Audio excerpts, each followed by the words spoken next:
ফেব্রুয়ারিতে ত্রয়োদশ জাতীয় সংসদ নির্বাচন। সারা দেশ প্রস্তুত হচ্ছে একটি অবাধ, সুষ্ঠু ও গ্রহণযোগ্য নির্বাচনের জন্য। কি ভাবছেন সাধারণ মানুষ থেকে শুরু করে আগামীর জনপ্রতিনিধিরা, সে কথা জানাতে ডিবিসি নিউজের ইলেকশন এক্সপ্রেস ছুটে যাচ্ছে সব সংসদীয় আসনে।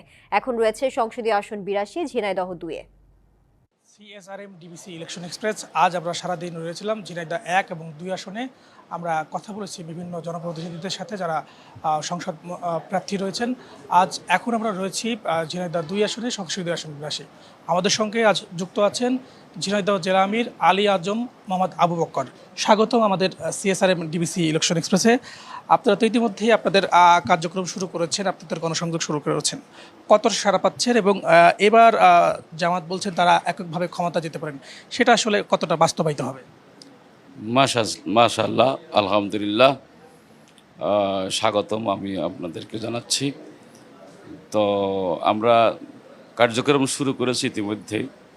আমার সংগঠনের পক্ষ থেকে আমার নাম ঘোষণা করার পর থেকে কার্যক্রম শুরু করছি এবং যেখানেই যাচ্ছি অভাবনীয় সাড়া পাচ্ছি, ব্যাপক সাড়া পাচ্ছি, এটাই বলবো। এবং যে সাড়া যেখানে যাচ্ছে সেখানে মানুষকে ভোট চাওয়ার আগেই তারা বলছে যে ভোট চাওয়া লাগবে না, আমরা আগেই সিদ্ধান্ত নিয়ে রেখেছি আমরা দাঁড়িপাল্লায় ভোট দেব।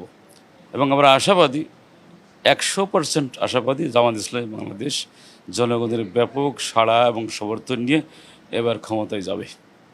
বিগত সময়ে এই আসনটা বিএনপির দুর্গ ছিল, তারপর আওয়ামী লীগের ছিল। এইবার কেন মানুষ জামাতকে চাচ্ছে, জামাতকে ভোট দিবে? আমি প্রথমে বলবো এখানে একটা ভিত্তি জামাত ইসলামের রয়েছে। ১৯৭৯ সালে জামাতের এমপি এখানে ছিল। এর পরবর্তী পর্যায়ে অবশ্য আমরা আসে নাই, তবে এই আসনে দুটো উপজেলা, সদর উপজেলা আমরা চেয়ারম্যান ছিলাম, নূর মোহাম্মদ একসময় ছিলেন। আলাদাভাবে হরিণাকুণ্ড উপজেলাতেও আমরা চেয়ারম্যান ছিলাম, মোতাহার হোসেন চেয়ারম্যান ছিল।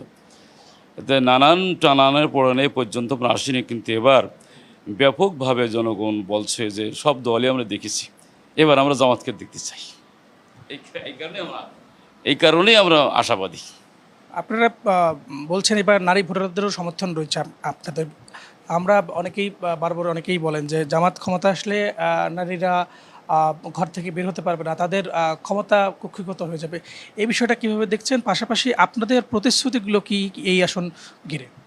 নারীদের ব্যাপারে ভুল ধারণা, অপপ্রচারও আছে একটা।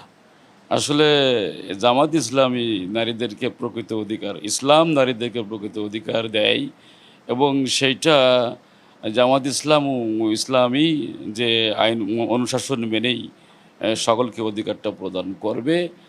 স্পষ্ট মহিলারা পর্দা মেনে সকল কাজই করতে পারে। আমাদের ত্রিপুরা এমপি ছিল, বিভিন্ন ভাইস চেয়ারম্যান ছিল, বিভিন্ন দায়িত্বশীল ছিল। আমাদের মহিলা নেত্রীরাও দেখেন বিভিন্ন জায়গায় কথা বলতেছে, এমবাসির সাথেও কথা বলতেছে। সুতরাং জামাত ইসলামী ক্ষমতায় আসলে নারীরা বেরোতে পারবে না, এটা অপপ্রচার নিশ্চয় আমি মনে করি। তারা পর্দার সাথে সব কিছু করতে পারবে, লেখাপড়া, চাকরি করা, সকল কর্মকাণ্ডই তারা করতে পারবে। এটা বেকারদের সমস্যার বিষয়ে সবাই কথা বলছেন, আপনারা কি প্রতিশ্রুতি দিচ্ছেন বেকারদের? অবশ্যই আসলে বাংলাদেশে যতগুলো সমস্যা আছে তার ভিতরে বেকার সমস্যাটা অন্যতম। অবশ্য আমি মনে করি যে দুর্নীতি ১ নম্বর সমস্যা, কেউ স্বীকার করুক আর না করুক। আর এই দুর্নীতি থেকে বাকি সকল সমস্যাগুলো সৃষ্টি হয়েছে। বেকার সমস্যার সমাধান আমরা করব ইনশাআল্লাহ। আমরা তো অর্থনীতির টোটাল সিস্টেমটাই চেঞ্জ করে ফেলতে চাই।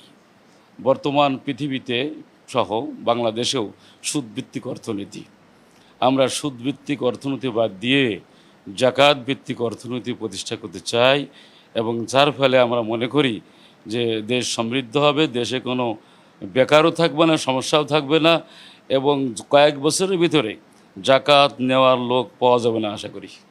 সবশেষ একটা প্রশ্ন জানতে চাই, এই আসনগুলোতে সহ সবগুলো আসনেই বিএনপির একাধিক প্রার্থী রয়েছে, আপনাদের সেখানে একজন প্রার্থী। এটা আপনাদের জন্য আলাদা কোনো সুফল আনবে কিনা এবং জয়ের ব্যাপারে যদি এই ক্ষেত্রে কোনো কাজে আসবে কি? এইটা তারা থাকে বিভিন্ন তাদের গ্রুপ থাকে, এটা দেখা যায়। তাদের ব্যাপারে মন্তব্য করতে চাই না। তাদের হয়তো একটা সিস্টেম আছে, তারা সেই সিস্টেমে চলে, আমাদের সিস্টেমে আমরা চলি। তো এটা তাদের একটা পলিসি, এটাই শুধু আমরা বলবো। তাছাড়া অবশ্যই এটা আমাদের জয়ের উপরে কিছুটা হলেও তো এটা প্রভাব ফেলবে। ধন্যবাদ আপনাকে আমাদের ডিবিসি ইলেকশন এক্সপ্রেসের সঙ্গে থাকার জন্য। আমরা আজকে সারাদিন ছিলাম কুষ্টিয়া ঝিনাইদহ কথা বলেছি এখানে। আগামীকাল আমরা থাকবো ঝিনাইদহ 3 এবং 4 ইলেকশন এক্সপ্রেসের সঙ্গে থাকুন।